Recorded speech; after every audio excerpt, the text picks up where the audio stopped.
Les membres du comité stratégique du M5 RFP chez Soumaïla Cissé ce vendredi. Nous y reviendrons pour plus de détails dans cette édition.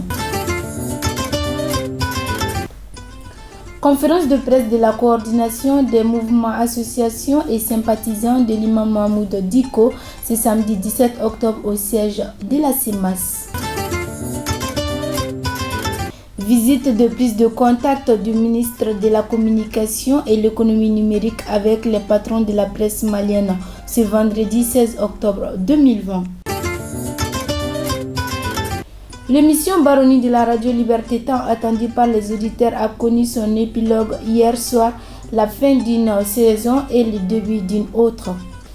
Merci à vous d'avoir choisi LTV pour vous informer, chers téléspectateurs. Bonsoir à tous et bienvenue.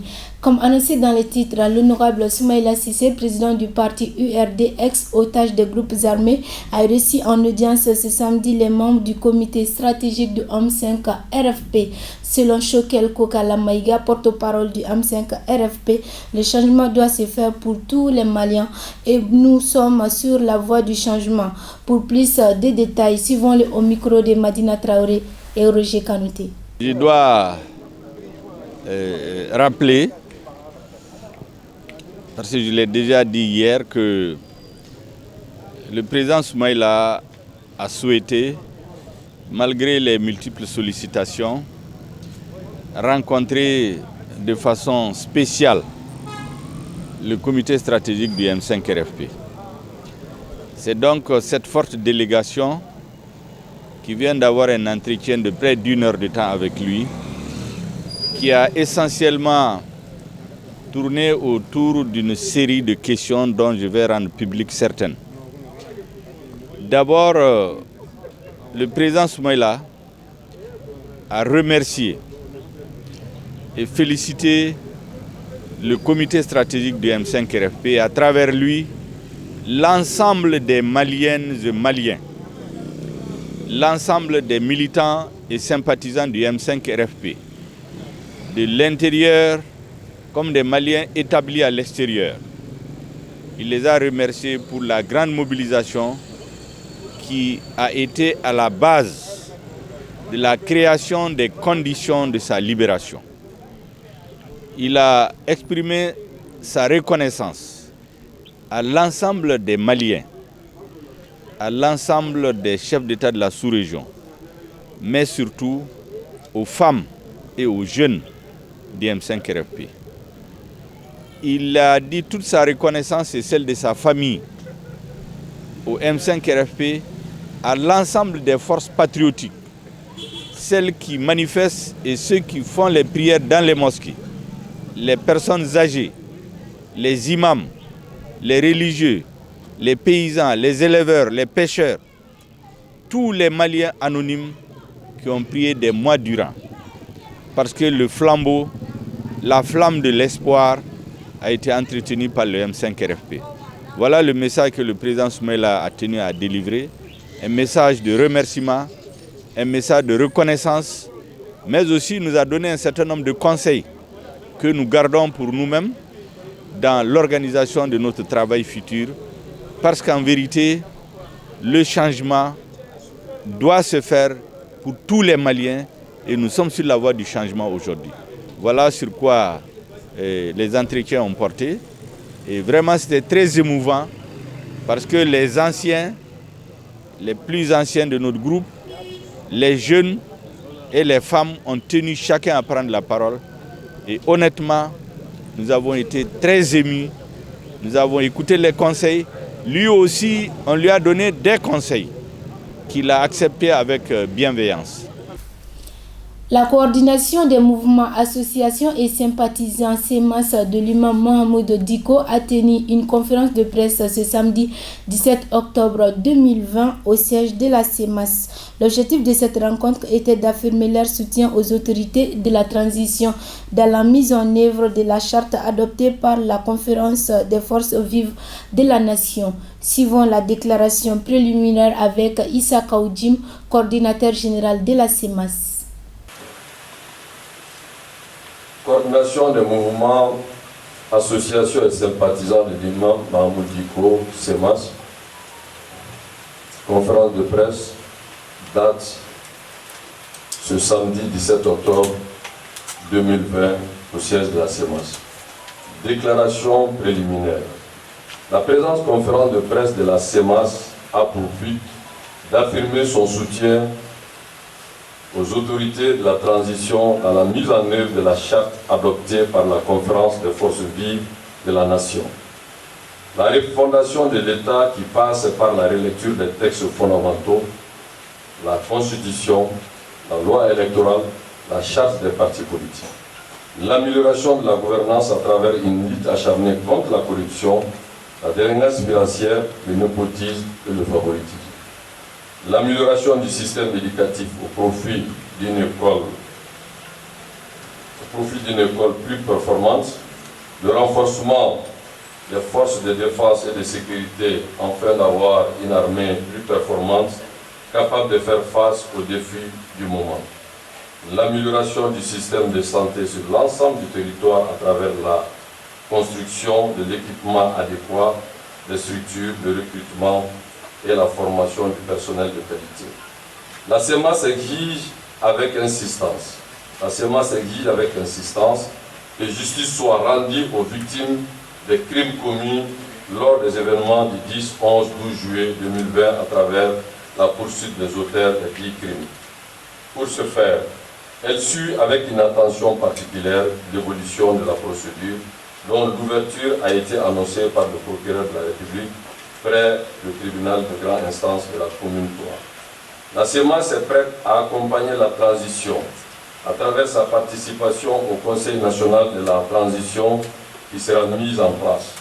La CEMAS félicite les autorités de la transition pour avoir réussi la libération de l'honorable Soumela Cissé. La CEMAS réaffirme son soutien total et inconditionnel. La CEMAS, je réaffirme, j'insiste, la CEMAS réaffirme son soutien total et inconditionnel à son parrain, le très respecté, l'éclairé, le sage, le visionnaire, le recours du peuple, l'imam Mahmoud Diko, tout en condamnant fermement et énergiquement les allégations calomnieuses dont il fait objet. Parallèlement à son soutien aux autorités de la transition, la CEMAS poursuit ses activités de structuration sur l'ensemble du territoire national et auprès des Maliens établis à l'extérieur. Bamako, le 17 octobre 2020, coordinateur général Issa Kaoudim. Également annoncé dans le titre, le ministère de la Communication et de l'Économie numérique, Dr Aruna Touré, s'est rendu à la Maison de la Presse ce vendredi 16 octobre 2020.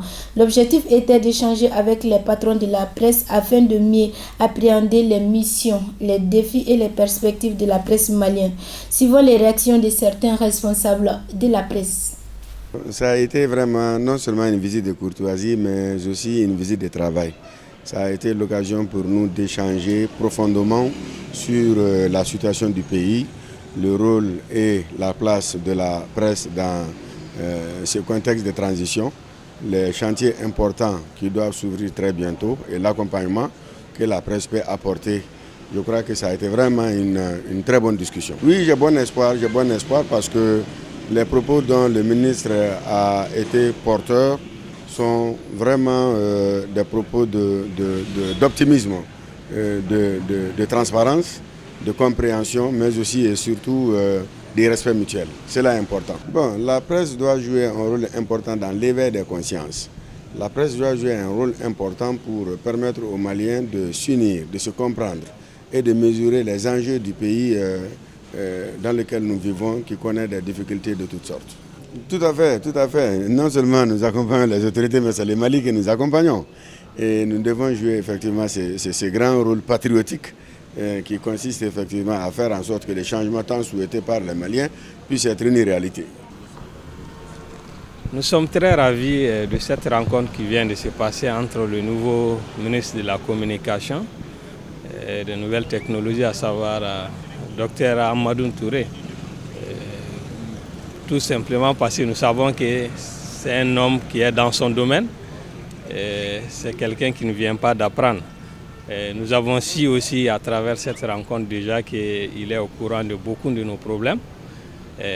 Néanmoins, nous avons profité aussi de cette rencontre, de l'informer par rapport à certains problèmes aussi que nous avons actuellement concernant les télévisions privées.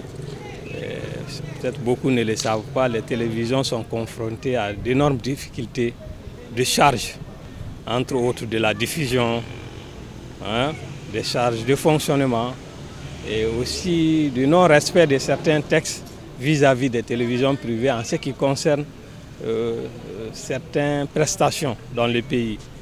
Et vous savez, les télévisions privées jouent d'énormes rôles dans la sensibilisation et la stabilisation de ce pays. Aujourd'hui, surtout en cette période de transition.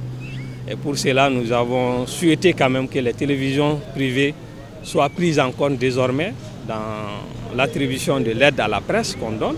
Parce que depuis la création de ces télévisions privées jusqu'à nos jours, elles n'ont pas bénéficié. Aucune télévision privée n'a bénéficié de l'aide à la presse. Donc c'est aussi un point qui nous préoccupe beaucoup parce que ces télés pour nous aujourd'hui doivent être accompagnées compte tenu de tout ce qu'elles apportent aujourd'hui dans le monde audiovisuel. Et aussi nous avons profité pour souligner d'autres difficultés que nous rencontrons en ce qui concerne aujourd'hui la publicité. Vous savez, c'est réglementé au Mali. Et c'est vrai qu'avant les télévisions privées, c'était l'ORTM, mais aujourd'hui, en plus de l'ORTM, nous sommes là. Et je pense que cette loi aujourd'hui doit être revue pour que les télévisions privées puissent aussi se prendre en charge dans les jours à venir. Sinon, nous l'avons dit, si nous restons comme ça, tôt ou tard, beaucoup de télévisions privées vont fermer les portes. Et je pense que l'objectif, ce n'est pas ça. Et c'est surtout accompagner ces télés pour qu'elles puissent non seulement apporter, nous avons vu déjà l'ère arrivée à aujourd'hui, c'est que ça a contribué dans l'information, la sensibilisation de nos concitoyens. Et donc nous voudrons que l'État nous accompagne toujours dans ce sens en tenant compte de nos problèmes et en minimisant nos charges. Ça c'est déjà, je pense, connu par les professionnels du domaine. Tout est déjà dans les lois, les textes. Il s'agit de faire notre travail de façon professionnelle. Je pense qu'aujourd'hui, personne ne vous dira que les télévisions privées n'ont pas joué leur rôle de leur création à nos jours. Avec ce que vous suivez aujourd'hui, l'information que nous passons dans nos différentes langues et aussi les plateaux que nous accordons aux Maliens, aux concitoyens de venir dire ce qu'ils pensent de la situation du pays. Et aussi même nos autorités.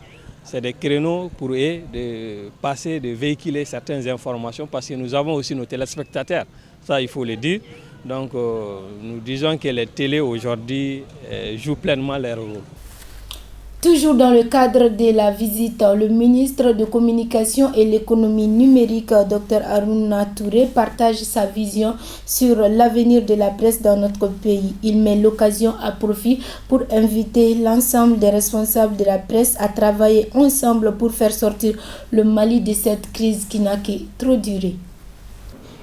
Vous savez, la presse se trouve au sein du ministère de la Communication et des Nouvelles Technologies de l'Information et de l'économie numérique. Et donc il était tout à fait naturel que je vienne rendre cette visite de courtoisie qui est allée au-delà d'une visite de courtoisie. C'était une véritable séance de travail et j'en sors vraiment très content parce que nous avons abordé ensemble les préoccupations de la presse. Nous avons aussi aborder le rôle qu'ils doivent jouer dans cette phase très critique de notre histoire, de la transition du Mali, et donc et l'importance du rôle qu'ils jouent.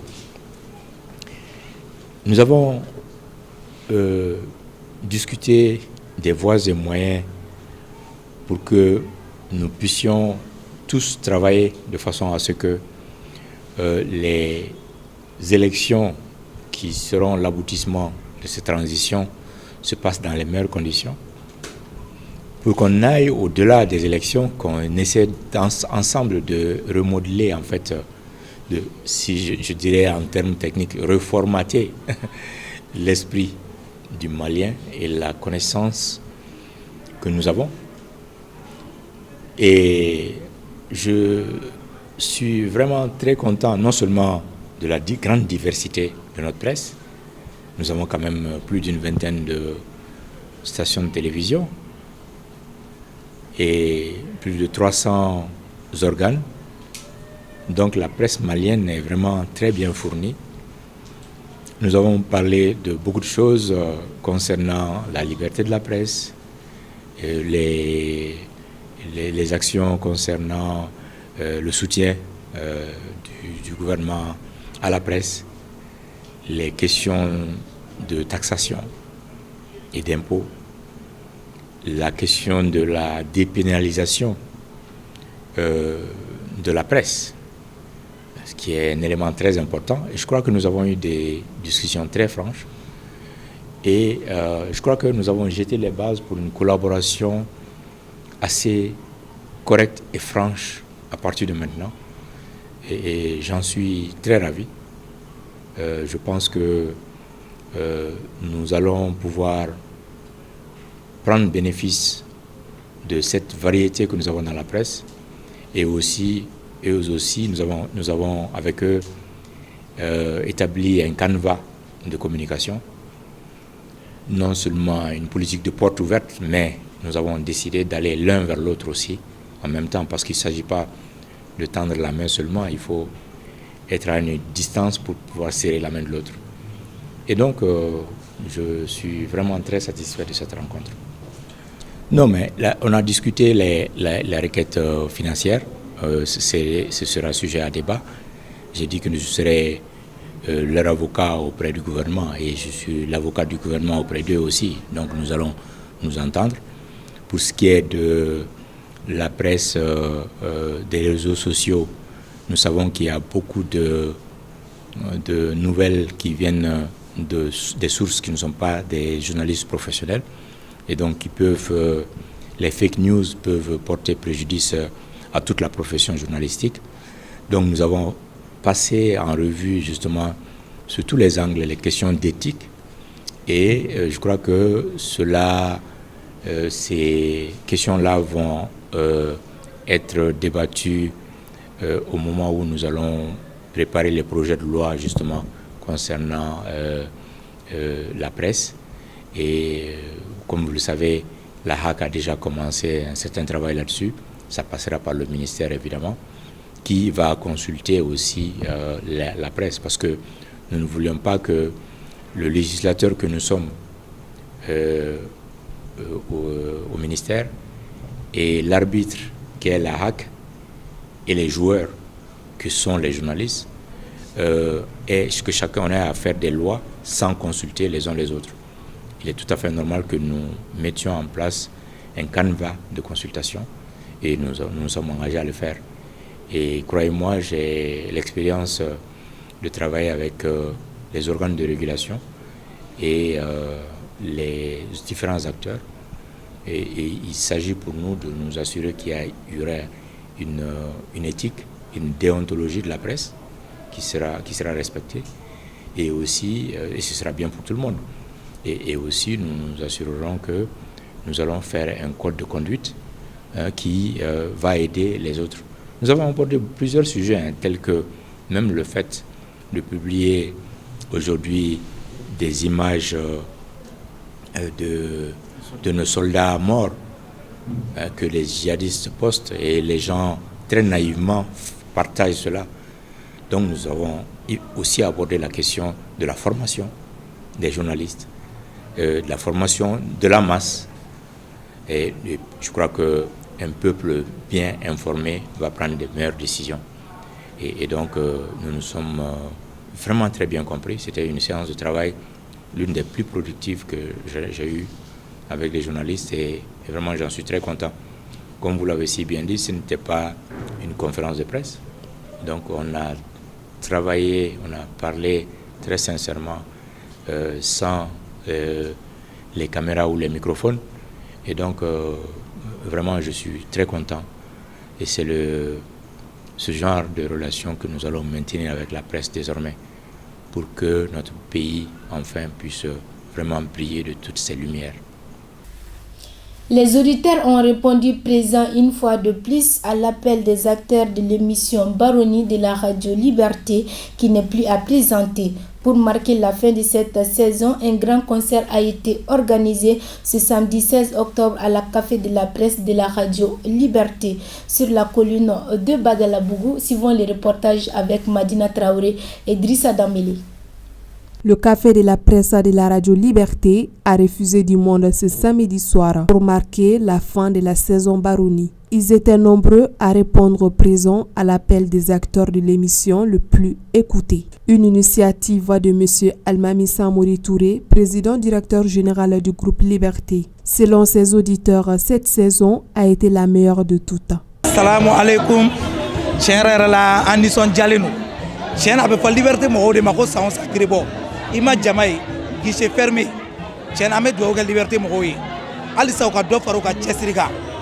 Adamadenw bɔra de fo merde ka jɔyɔrɔ kɛ sigiyɔrɔ ye ka kɛnɛmala i t'a dɔn kɛnɛmala ni sɔgɔnɔ mun falen don tiɲɛna kuma fosi t'a la Liberté mɔgɔw ka ko la halisa u b'u cɛsiri ka baara kɛ halisa parce que chaque fois n b'o de fɔ n ko olu de bɛ baro kura kɛ ka mɔgɔw la ɲina kɔrɔlen kɔ o bɛ b'u ka cɛsiri de la halisa ala k'a ɲɛmɛ ɲɛmɔgɔw ka ɲɛmɔgɔ yɛrɛ la n'o ye Alimami Samori Touré rien à dire concert non c'est-à-dire ni ɲɔgɔnna ma deli ka k'a la an bɛ dugawu kɛ ala ka 2021 fana yira n na la fête sen y'a yɛrɛ sɔrɔ yan an b'a ala de deli foyi ka n'u ta tɔ sɔrɔ an bɛ Liberté fo ka tɔnɔ Touré fo halisa ala ka réseau ta fanga d'a ma Baronnie y'a danne parce que a kɛlen bɛ ka Bamako de minɛ Baronnie y'a danne an bɛ foli k'aw yɛrɛ caméramanw aw kan ka fo kɛrɛnkɛrɛnnenya la aw ni sɛgɛn ani timinandiya Baronnie y'a danne sa Bamako bɛɛ de ko ko Liberté donc an bɛ Liberté ko de la bon nin ye ɲinan ta ye san wɛrɛ ta ni sen tɔ bɛ juguya n'o bɛɛ ye waritigi gansan de b'a kɔnɔ yan surtout ayiwa sa laban yɛrɛ o kɛra dan de ye o kɛlen an bɛ Liberté jama bɛɛ fo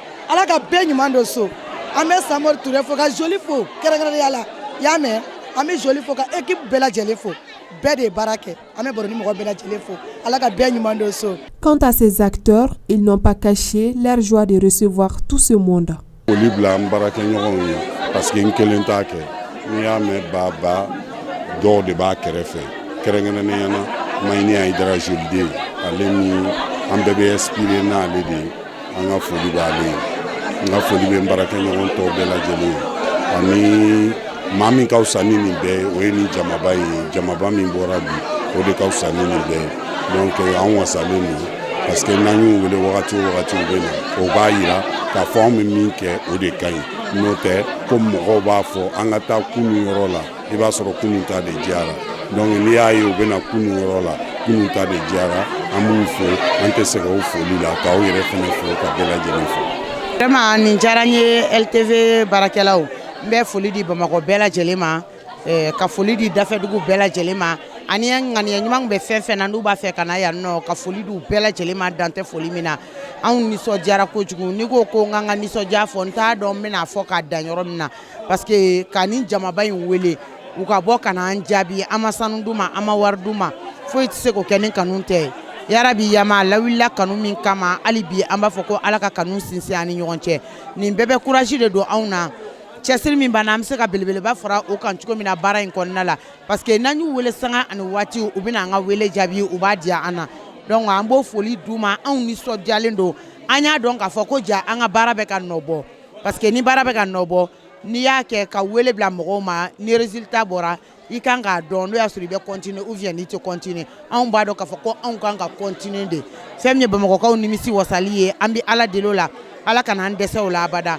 an lamɛnliko ɲuman fɛnɛ ala kana an kanubagaw dɛsɛ o la k'aw yɛrɛ fo k'aw waleɲuman dɔn ala k'an bɛn a ɲɔgɔnna caman ma n tɛ bɔ kuma kɔnɔna la n'i ma ɲɛmaaba fo n'o ye Alimami Samori Touré a ka cɛsiri n'a ka timinandiya o de ye jɛmukan in se nin niveau ma parce que a y'a minɛ n'a bolo fila ye fɛn fɛn b'a to émission in bɛ ɲa anw bolo a b'o de k'an ye sanga ani wagati donc nin bɛɛ y'ale ka sababu ɲuman ye a ka kan an k'o foli d'a ma kɛnɛ in kɔnɔna la k'a fɔ ka waleɲuman dɔn k'a fɔ hali bi ko ala k'an ɲɛ mɛn a la réseau ta fanga ala ka o di a ma belebeleba caman san wɛrɛ nin ɲantumana kan k'a sɔrɔ belebeleba caman wɛrɛ farala baara kan ala k'o se di a ma bon anw yɛrɛ ni minnu fana bɛ baroni kɔnɔna la ala k'an kan bɛn parce que kɔnɔkulu jalen de bɛ bi fɔ ni bɛn tɛ nin tɛ se ka kɛ cogo si la n'o y'a sɔrɔ ko furuku b'an ni ɲɔgɔn cɛ soit ni juguya bɛ yen nɔ ni bɛnbaliya bɛ yen nɔ baara tɛ ɲa cogo si la donc bɛn de bɛ nin kɛ an bɛ ala deli hali bi ala kana mɔgɔ jugu don an cɛla ala ka baara in ɲan bolo ala ka baara in sinsin an bolo ala k'an yɛrɛ dama kanu don ɲɔgɔn dusukun na k'aw fo k'aw waleɲuman dɔn ni ala sɔnna ma kalo damadɔ tuguni an bɛ wele bila an kanubagaw ma. Les prestations d'artistes, les sketchs, les danses et plein d'autres ont été les temps forts de cette soirée. Vivement la saison prochaine. Ainsi prend fin notre édition d'aujourd'hui. Merci à vous de l'avoir suivi et bonne suite au programme sur La Liberté Télévision.